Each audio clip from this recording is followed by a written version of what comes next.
We're going to be going over the high points of a recent meeting that we attended in October of 2014 in San Jose, California.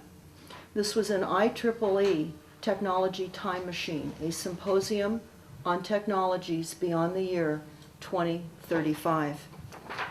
I'm going to go over some of the notes and some of the aspects that were covered. In many instances, this is quite astounding, and so I want to share that with those of you that are watching. While IEEE indicated, which means Institute for Electrical and Electronic Engineers, that this might be on their website and might be available to IEEE members, certainly we're not an IEEE member, and so I felt the best way to get some of the most important pieces of information out would be to get it out this way. So here we go. IEEE 2014. This was the third organized symposium on future technologies to globally predict the interplay of science, technology, society, and economics may have on one another. Multiple feature technologies will be discussed. They go between attendees and speakers, and they're bringing the world-renowned experts to present this 2035 vision for each of the 6 areas described, and 2 expert challengers will further examine the vision and provide a course that extends to roundtable discussions, followed by interactive readout of all to partake. The participant conclusions reached will be edited to create a series of formal white papers through the assistance of experienced science and innovative journalists. Now, what I just read to you right now, they said participants will gather in round tables and have discussions. This is a giveaway to the Delphi technique. And for those of you that are unfamiliar with the Rand Corporation's methodology in mind control at symposiums, even at an IEEE symposium, you need to understand how we have been manipulated on all levels in society and on a global basis with the Delphi technique, which literally is an extension of the Tavistock Institute and is mind control of all meetings. All meetings are controlled through a predetermined outcome with the illusion of public participation, when in fact it is already decided. That will be on stopthecrime.net with the IEEE Delphi roundtables that were at the back of the room with easels. They had trained facilitators that wrote down the questions, and it was very disturbing to see how these designers of the future and engineers were being tricked and being literally Delphied.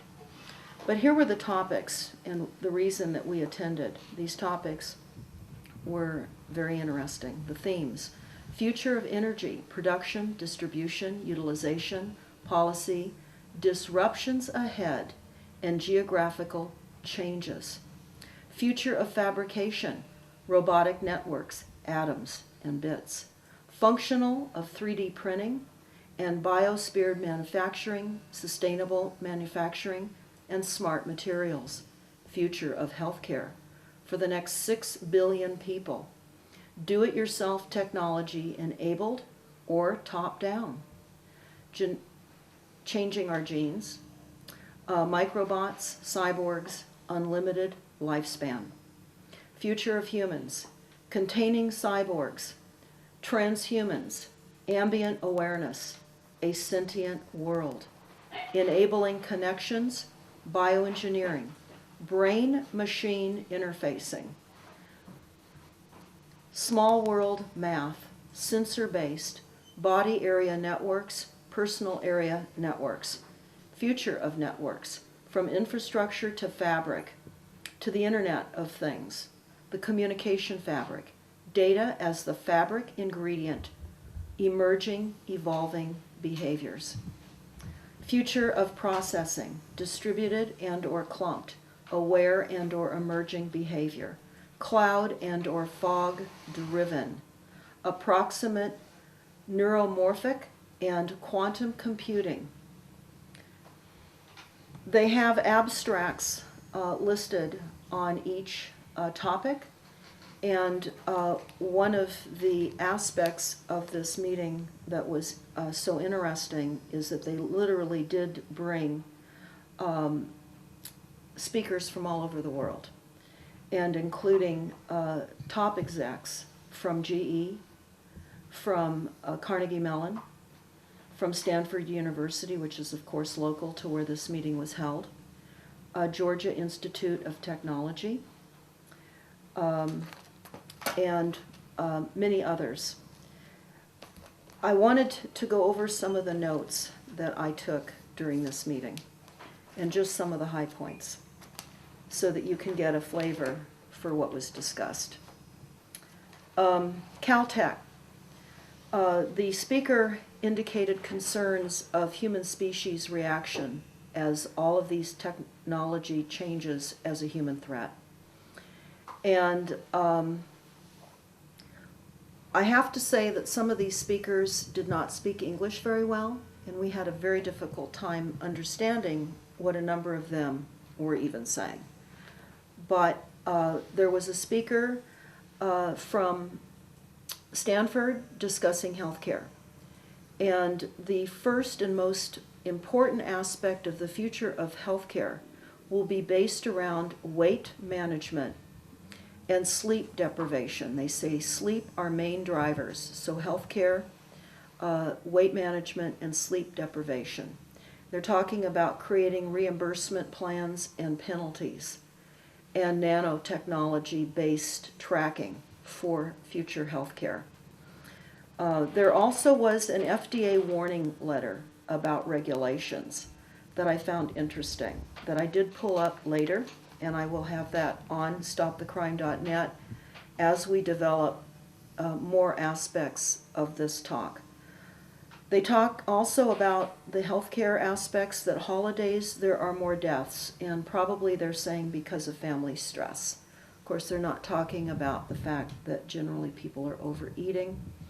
And then there's the introduction of a variety of weaponized spraying of various viruses and so forth in the chemtrails. Talking about the future of standardized platforms for healthcare, wearable sensors. The phones will be implanted. And they already talk about how Japan has toilets with sensors. So for those of you that want to learn more about that, you can search that. I found that to be an interesting comment.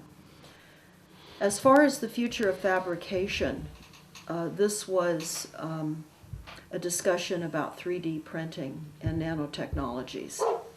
And the time for service robots, the fact that they're now creating robots as waiters in hotels, creating the sense of acceptance for society with this type of increased robotic and machinery interaction with all of us. They talked about how all the governments, particularly the US, are very interested in robotics and the intelligence of machinery. We're in an alternative world, and they say that we have to consider what it might look like if China controlled manufacturing. The world would look very different than if the United States were to control manufacturing. They spent quite a bit of time actually in talking about the demographic drivers and the aging population. And of interest was the fact that China has 50% of the population in China is over 50 years of age. And they also mentioned that the United States baby boomers were 40% of the wealth. And that's important to know because they're trying to asset strip the baby boomers. Food manufacturing for everyone in the world. They talk about 3D printers and how they can now create and make earbuds that will literally be created to fit in your ear. They can have a custom earbud in 3 hours. And how all of this will affect salaries worldwide. China, the salaries now have increased 350% over the past decades. And now China is becoming higher cost, and so that's why some of the manufacturing is now moving to India, shifting where they can get cheaper slave labor. Talked about how gaming would be a very important skill set for young people here in the country to be prepared for the world ahead of them. That would be a very, very important area of education. Research and development drivers will consist around human-robot interactions, and they really underscored the idea that the new type of manufacturing would take away the dirty, dull, and dangerous jobs. They'll have, with the introduction of machinery and robotics into manufacturing, they talk about the predictable quality, such as in auto manufacturing and in the plants, the assembly lines. They say with humans, they'll have a series of Monday cars, and then they'll have a series of Tuesday cars, because people are not as consistent. And one robot for every 10 auto workers, and they will create consistency. They won't have a displacement between what days humans make automobiles and other aspects of manufacturing on. Again, quite a bit of information about the Internet of Things and how products will be built in the future. They talk about how warehousing will change, distribution will change, and that will be because of the efficiency of robots. That warehousing and density will triple because of robots. The increased use of unmanned aerial vehicles. It was discussed that the U.S. had over 50,000 unmanned vehicles in the theater in Iraq, and that the pilots now will be drone operators. There won't be the need to have pilots trained for flying because of the unmanned aerial vehicles. Something else that I thought was very interesting. The unmanned aerial vehicles will replace UPS. They say 10 years from now, so that would be by 2025, UPS will show up, ask you what you wanted, what your order was going to be, and then they would print it out for you on a 3D printer. They talked about driving, that our kids in the future will not know how and not need to learn how to drive. That will also help the aging population, because they shouldn't be driving with all the medications that they're taking. They're unsafe on the roads. So they talk about how this will be a benefit. There will be more people able to travel because the cars will be doing the driving for us. All unskilled jobs will go to robotics and to robots. And that students now that are in college must update their skill set or there will be no jobs for them. Summary on this component of the talk was we're undergoing a revolution due to technology. Now, for those of you that have gone to stopthecrime.net, I urge you to take a look at the NASA War document. The NASA War document reveals how there's going to be societal, absolute societal chaos because of machinery. And it's going to lead to road rage, depression, and more. So I would recommend you look at how this talk compares with the NASA War document. A man from IBM talked about robots for humanity, and that already they were able to print these robots on a 3D printer, and they're already in hotels. They can make cookies, and they're called the butler in the hotels, and this is now being marketed.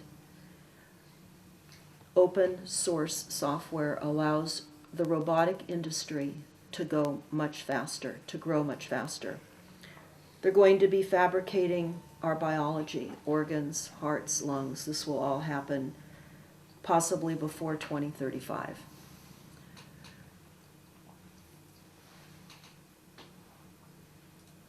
There will be forces that will try to prevent technology, but the technology will win in the long run. And that Silicon Valley, of course, as we know, is moving forward with big players. So what we're hearing here is the corporate structure moving and changing global society and global behavior. It's important to note that IEEE is incorporated. It is listed on Dun & Bradstreet. They're doing business for profit, as most of these corporate agencies that are changing us without our awareness, without our vote, we're being systematically changed. In other words, we're really in a technological death trap as humans without any understanding of the extent of what's occurring. Market forces will drive new standards. Well, one of the examples of standards would be the standards for EMF, electromagnetic frequencies, and those are just simply standards driven by market forces, despite the effects of the impact of pulse microwave frequencies on humans. Because remember, we're not only USA Inc., we're now Earth Inc., and the corporate charters are void of recognizing human life. That is my addition. That's not from the notes here that I took. They say right now we are in the Stone Age, because what we're going to see in 2035, again, human body parts will be made, human spare parts will be made, lungs, liver, muscle tissue, etc. And there will be political issues about robotics, international. They say that the forces are changing mass production. This I found very interesting and very concerning. GE said that there's a revolution in technology, that everything will be tracked from the manufacturing of that product to its end use, to its recycling point. They will know where every product manufactured is. Everything will be tracked. Because of this global centralization, languages will be easier to understand between different countries. IEEE owns the Wi-Fi standards and says they do not make any money on it. Again, Wi-Fi standards are frequencies. Barry Trower certainly has a lot of information about the dangers of Wi-Fi in schools. We know that our children now with Common Core are all faced with Wi-Fi tablets, and it's causing cell breakage and a variety of behavioral ramifications, sleep deprivation, which is what they said would be one of the two top health concerns going forward, weight and sleep deprivation. Well, that's of course being created by the bathing of the globe in frequencies. Cell phone towers, antennas, all of our wireless devices. They go on to talk about how ultimately engineering and science will be good for mankind. But there's an alarming lack of trust in society. And when I mentioned the Delphi technique, I certainly wanted to point out on the various tables that we visited after some of these presentations were made, they had questions on each and every single table. There were 5 questions. They were all the same. And the questions remained the same for both days of this 2-day conference. And I'll find these questions in a moment and read them to you. Very disturbing, again, part of the Delphi strategy that was deployed during this meeting. They talked also about the need to start making real sense out of medical data. And that big data will be now collected and available on everything. And they will be putting all this collected data to very good use.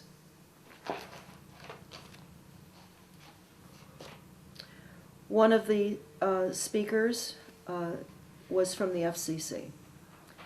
And some of that discussion was about, in the year 2035, will there still be any AM or FM radios? And what are key public policies? They need to create key public policies. Unsustainable suburban sprawl will be the model. In other words, they are talking about condensing us into these smart cities.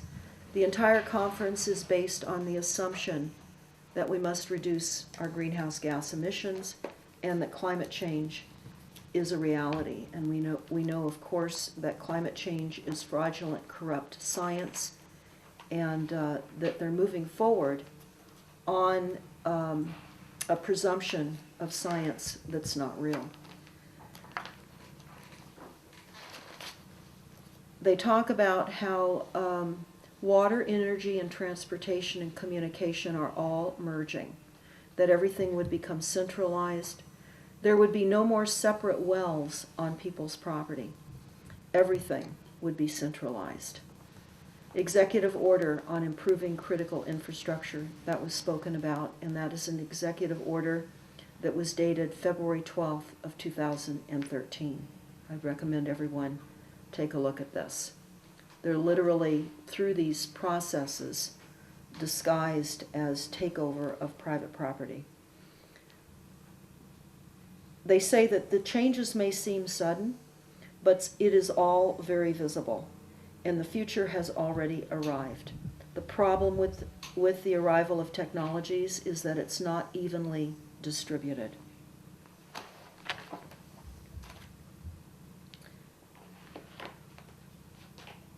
Again, they're concerned about humans' limited perspective of technologies, and that because of limited perspectives by humans, it's delaying the onset of advanced technologies. Talked about how the TV news is going to continue being on the air even though the mega propaganda media is losing viewership. As a business model, it must remain on the news because it has quite a bit of marketing opportunity when it is up on air nonetheless. And they said there's no reason to turn it off. So essentially, what we all know, of course, is that the media propaganda is continued on every level. They talk about, in the year 2035, one of the main dangers will be the uneven distribution of broadband, and how rural versus urban is going to become a problem with income disparity.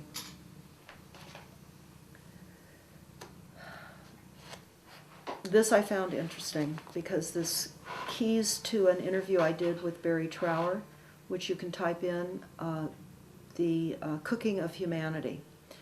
They talked about billions are being spent to increase the spectrum. 700 billion are being spent. And the military and radar is on the coastal areas. So again, the cooking of humanity, our research team found a document on the White House government website that really does address radar on the coastal around the peripheral of the United States. By the year 2035, we will all be able to make custom movies and video games in our homes. Residential network will no longer be on poles or in the ground, and they will have a monopoly on all of this.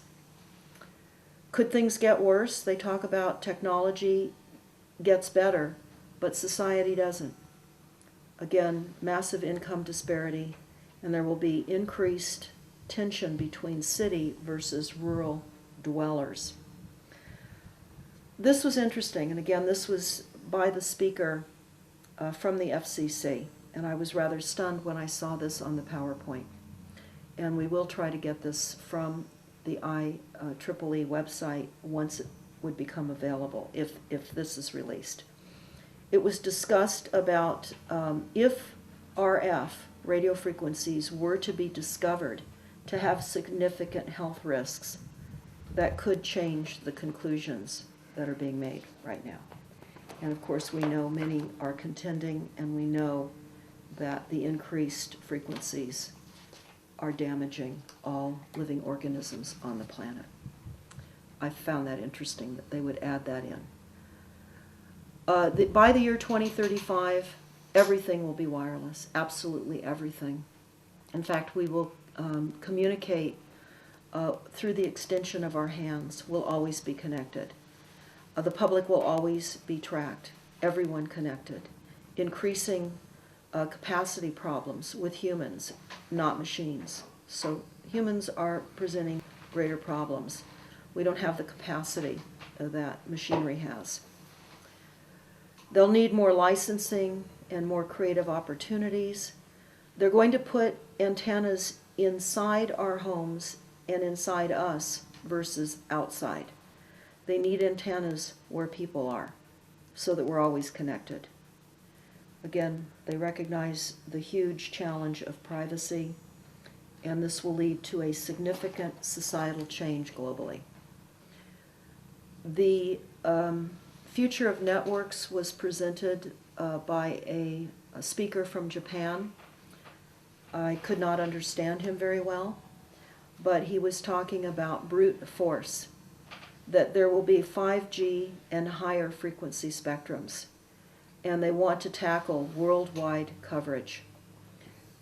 That some of the frequency opportunities have short bandwidths, and they need to create a greater capacity to hook us all up. And that's where the cloud will come into play, that they will be able to connect through the cloud all our phones, cars, glasses, music, calendars, photo memories, calculators, security aspects, convergence to divergence. Okay, I'm going to read the 5 discussion questions that were presented 2 times each day at IEEE. This is again the Delphi technique. And this was presented at these round tables, about 10 per table, with an easel, and there was an aficionado that would write the questions down, and these were the questions that were asked of the designers and the engineers of IEEE. Number 1, what technological breakthroughs seem unlikely today, but if they came to pass, would cause drastic changes to the world? That's question number 1. Question number 2, what technology evolutions are likely to happen, but are unlikely to be accepted socially and culturally? It's a big question. What technology evolutions are likely to happen, but are unlikely to be accepted socially and culturally? Number 3, what are and what will be the go-to-the-moon endeavor that will create the engines of innovation? Number 4, how will looming dangers, such as climate change, etc., be a catalyst to drive technology and evolution? And number 5, we're experiencing a waning trust in technology and science, both because of technology shortcomings, multiple gigantic data breaches on credit card information happening globally, and deep-rooted cultural opposition, fundamentalisms and dogmatic religions. Again, they're designing the questions. Can we migrate through this trend through scientific education and better communication? So they're getting pushback. People are feeling they're being outsourced by machinery and by technologies that they've not considered and certainly have not been presented to them. This is, again, the fear in society. And so they're asking all the attendees there, how can they brainwash society to accept all of these technologies that are destined to occur? The FAA will regulate the airspace in 2015 for drones. Bell Lab talked about cameras on people and how this changes people's behavior, how the cameras on law enforcement has absolutely changed the behavior in law enforcement. And again, cameras will change behavior. So they believe that through greater surveillance and greater camera viewing of all of us, our behaviors will be changed, they say, for the better. In Russia, almost everyone has a camera. Bell Labs right now has a team working on using copper in our homes. It's a new tech to use copper lines in our homes to transmit frequencies. A new way to use existing copper. This is right now being looked at Bell Labs. FCC voiced a concern. The presenter from the FCC, the concern was invisible evil force. Of course, that's what many people believe. Bell Lab talked about the impact on behavior in having police carry the cameras and enhance communication, and how cameras will change behavior globally. And again, that all the new tech will increase the spread of income dramatically. They talked about new technologies that are already available but have not yet really been presented, such as graphene, Graphene. I would recommend everyone do a search on graphene. We do have a piece on stopthecrime.net, so you could go to the homepage of stopthecrime.net, type graphene in on the search engine. This is an extremely important change in solar panels. This is lighter, it's as thin as paper, and it can roll out, and it's much more affordable and has 50 to 100 times greater capacity than the current, now archaic, solar panels. It's just not allowed to be out on the market in mass production yet. Again, everything has planned obsolescence, so by the time we get loans on our homes to meet the renewable energy requirements to reduce our greenhouse gas emissions in our homes, they come out with something that's easier to implement, less money, and much more efficient. So I want to turn everyone's attention to graphene, Graphene. There was a quote Carl Sagan said while he pointed to his head, that our head is a machine, machinery and self-awareness and consciousness. We will have self-aware and conscious machinery, and by the year 2035, there will be more intelligent tasks, and humans will not be able to keep up with computers. And they talk about how we lack security schemes to handle this technological evolution, that these are huge markets and that they will have huge profits, and that society also naturally devalues technology. The more that society counts on it, the more that we take it for granted. They talked about how the public is naive. The designs and designers are becoming more complex with technology, and this, they say, will be great for the elderly. Again, the stated goals and the real goals. They continued to talk about challenging our definition of what is human. So this is what we're all facing, a redefinition of what is human through these technologies. MIT will slap ethical frameworks and you will change. This I found very interesting. Because our time frame now has changed because of computer time, our younger populations already now view time and life differently than older generations that are not as adapted to the computer technologies and other technologies. And what they said they're doing is they're changing all the programming. Everything that we see in the media, on television, is being changed so that it fits in with the speed of the change of technologies. And what do they mean by that? Well, they used nature programming as an example. National Geographic, for example. In the real wild kingdom, the animals are lying around and they're conserving their energy. And that is not dramatic enough for this time-intense world that we live in. So they've amped up what is expressed as nature so that our kids don't even really know how nature really works anymore. In that we now have Shark Week. So all week long they're showing these fast, sped up shark attacks and a variety of displaced viewing of nature. That's not how nature works. And so the same thing goes with showing lions. They're always showing the hunt or the kill, rather than the lions in their natural habitat, in their groups, conversing as they would. So this has changed. Again, they're changing all of this so we don't see the old world. They're devaluing how life is being presented. Our brains are different, and they said our newer brains are being rewired by the internet effects, and humans are being coupled with technologies all around them.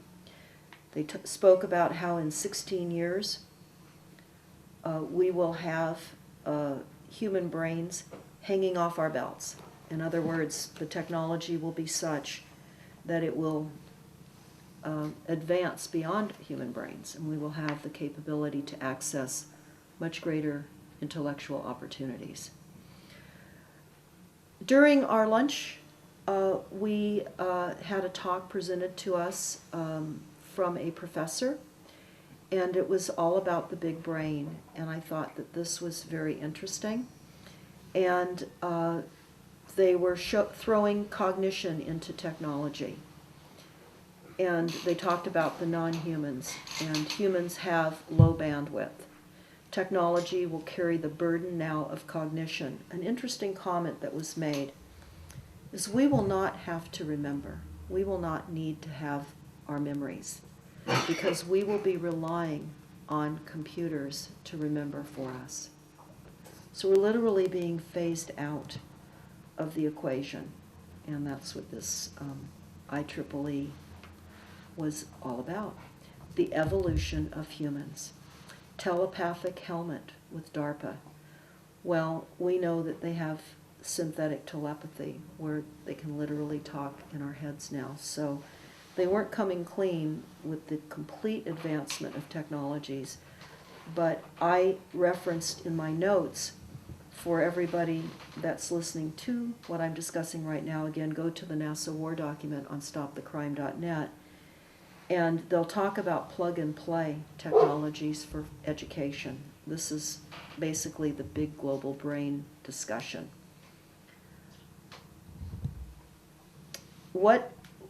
This was interesting. What do you not want engineered as a human? Too bad. They're already engineering it. I thought that was profound. What we don't want, too bad. They're already doing it. And this professor agreed to be wired into an F-35 plane as part of his search for furthering technology. Technology has accelerated so fast, they said that laws are helplessly behind. This was a speaker from GE, and this was all about the future of energy and the smart grid. And it requires a change in culture. And we need three things to succeed: technologies, standards, and policies.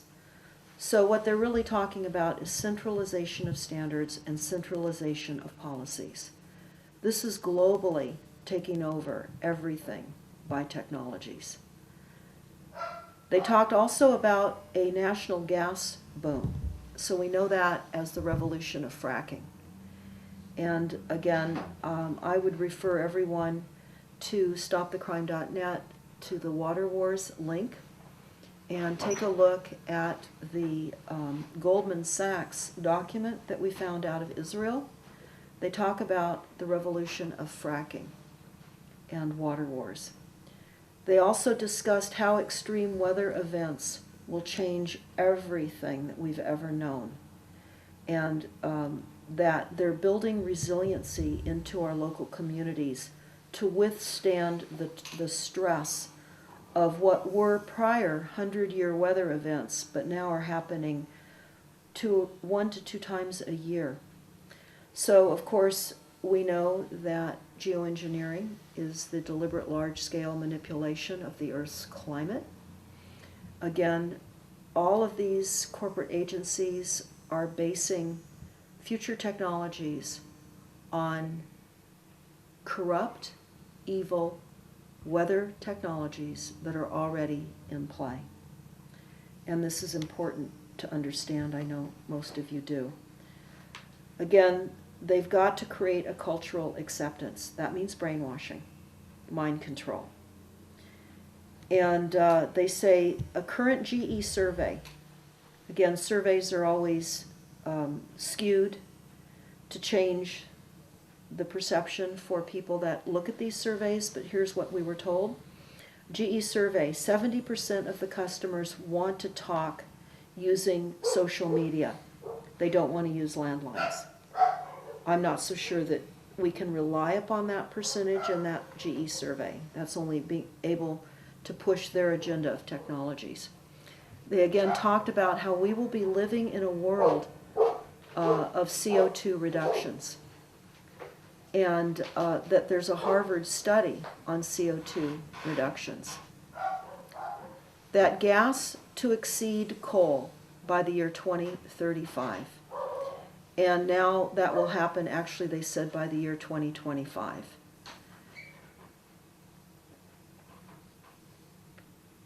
They're targeting future designs of, GE is targeting California, Arizona, and Queensland in Australia for utility advancements. And there are going to be microgrids with military bases in rural areas globally. There was some discussion about what occurred in San Diego and Southern California about the cloud cover and how they were experiencing voltage spikes with their smart grid, and that due to the oscillating volatility of the grid, they're literally going to have to redesign a different control device than the smart grid, which I thought was very interesting. Again, they stress the importance of global standards, all being the same, that will provide higher profits. The GE term for smart grid definition is from turbine to toaster. The smart grid foundational studies are harmonizing global, again, the continued drumbeat of globalizing standards. They talked about our aging infrastructure, and the profits will now be tied to performance. Well, it's important to understand that our aging infrastructure was designed to put us in the situation that we are. Certainly, those in control of our utilities and other aspects of delivery systems did not reinvest as you would normally think, simply so that there would be the opportunity for centralization, because as local utilities globally are unable to pay for replacement of pipelines and corrosion, etc., they're going to have to take on the terms of private-public partnerships, which is globalization and centralization. There was a presenter from Carnegie Mellon, talked about the electric energy system group, and that there were many hidden problems and inefficiencies. In other words, they were admitting there were many hidden problems and inefficiencies.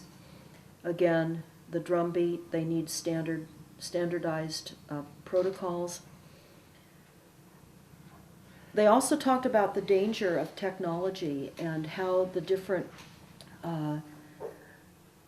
corporations would be fighting amongst one another. For example, GE fighting with AT&T. And Carnegie Mellon is asking the question, can they replace diesel with hydropower?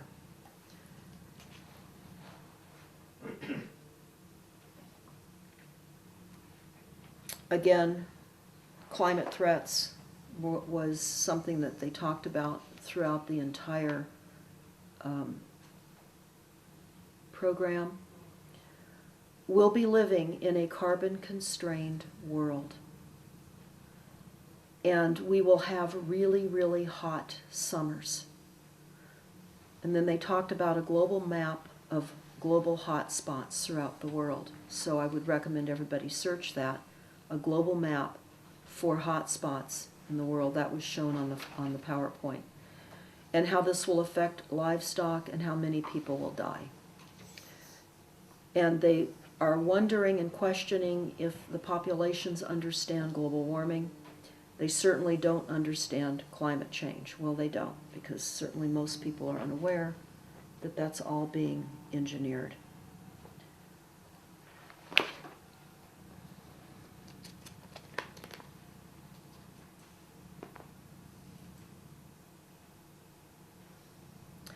They talked about the attack on PG&E back on April 16th of 2013. PG&E is Pacific Gas and Electric.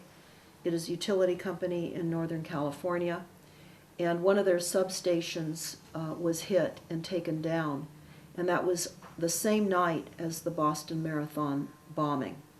And so they will be creating fear out of substations being hit so that they can disconnect us and create wireless opportunities.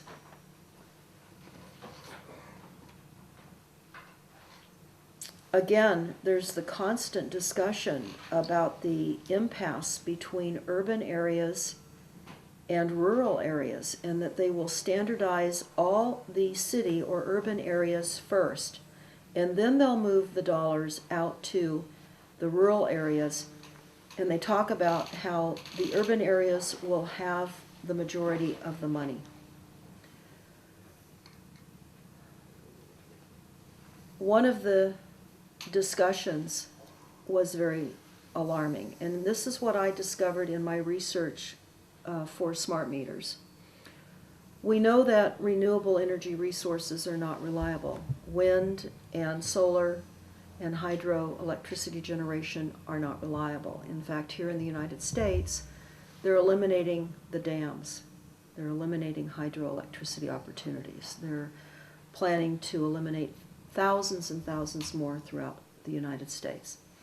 So because we know that the renewables that they're pushing us to transition onto are not reliable, what they are saying will happen is that nuclear plants are a must. GE said that is a must. That's where we will ultimately go. I don't know how many of you are aware that in Northern California, in Bodega Bay, back in the 60s, PG&E was promoting a nuclear plant, and that was shut down. I would recommend that everybody understand who PG&E is. You can type in PG&E in your search engine, and you will find, followed by Rothschild, and you will find that PG&E is run by Rothschild. PG&E attempted to put a nuclear plant in Bodega on a fault, the San Andres Fault, in the 60s. They were stopped, even though they started construction. So this is our future.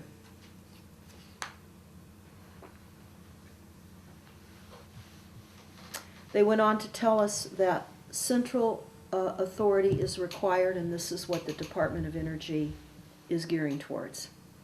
The U.S. is the only country where the grid is not owned by the government. Well, that's not true. they're not, of course, defining what the government really is. And the government is a maze of corporations, and we are most definitely owned by these maze of corporations.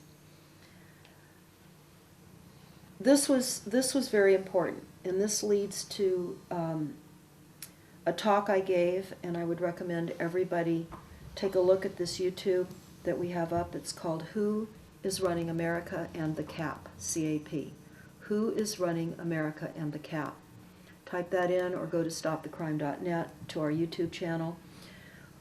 This was a discussion again at this IEEE meeting. They said that 75% of electricity goes into buildings, and they will need to measure performance on each building. And it's not going to be enough to require that we replace all non-efficient appliances with energy-efficient appliances. We must do much more than that to lower our CO2 in our homes. And then they went on. There are huge, huge opportunities for engineers to update old, inefficient buildings. They're creating another market.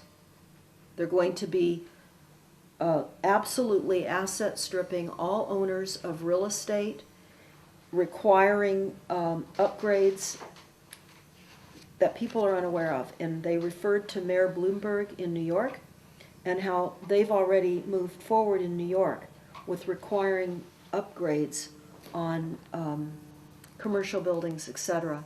And there are new groups forming all over the country to save electricity in buildings, all buildings. You can type in your city followed by energy reduction companies, and you will be amazed at how many new businesses are being formed on the illusion of global warming and climate change and our need to reduce our greenhouse gas emissions. We're living in a world of virtual reality where certainly we're being led to believe that global warming is a scientific fact, and it's not. They're rewriting history, they're rewriting science. In fact, all of our children are being taught now in school that global warming is a reality. Again, they talk about how the smart meters will be used and will charge extremely high costs, and this will offset the use of energy. I took notes specifically from one of the GE speakers. There were two GE speakers. One of the GE speakers dedicated his book, or his talk, to a book that I found online, and it was very, very disturbing. This book was a book about capitalism, socialism, and created disruption. And it was written by Joseph Sump-Peter, who's a German, and it was written back in 1942. And this GE presenter said this man foresaw the future, and he dedicated everything to this man and to this book. Now, this GE presenter is the one that came up at the podium and said, forget everything you think you know and ways in which you perceive your future. Because he said, I am from the future. He stood there and he said, I am from the future. And he comes from GE Global Research Center, and he comes from the future. And he said, GE, the changes will massively disrupt global business, that we must innovate or we will have no jobs. That the global manufacturing paradigm will change globally. Massive, massive disruption in manufacturing. GE has committed to produce over 100,000 3D printer components by the year 2035, which includes human organs. They will be printed, I mentioned earlier, such as hearts. By 2035, he reiterated, everything will be tracked from manufacturing to end-of-life use. The physical world is moving slowly. GE has designer contest where they recently had 700 designers come in. This is how they sequester our brilliance from intellectual minds, and how they really do sequester ways in which to advance technologies by offering huge awards to people that will present designs. And I'm going to read to you who GE is. I typed in General Electric and William E. Rothschild, secrets to GE's success. William E. Rothschild said he has led his own consulting firm, Rothschild Strategies Unlimited, in 1984 after leaving General Electric. So you certainly can understand the tentacles of the banking empire are woven into all aspects of future technology. And the world is being created without humans because we don't have the capacity of machinery. The future will be better if you forget it, the present. And you can forget to remember because you don't need to remember anymore. Memory will be the computer.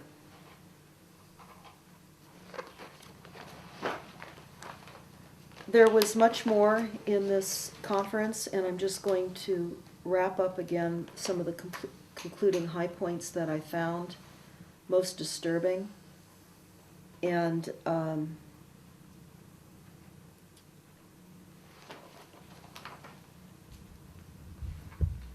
the information age is over.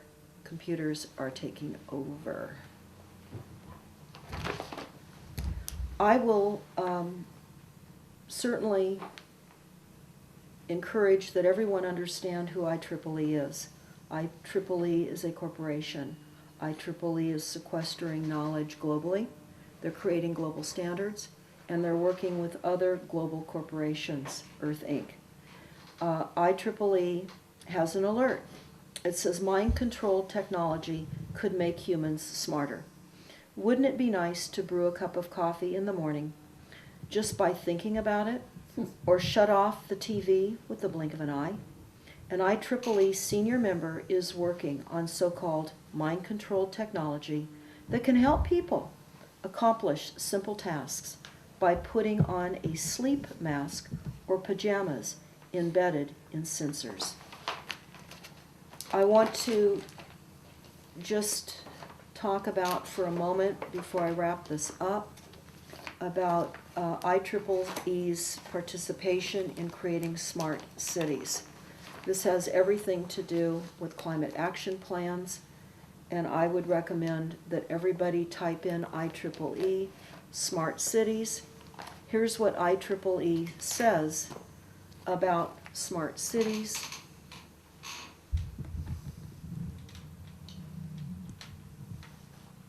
This is an alert. This is land theft. This is reorganizing the global populations into urban human settlement zones. And IEEE says the United Nations predicts a near doubling of city dwellers by 2050. The global population will increase from 7 billion to 9 billion.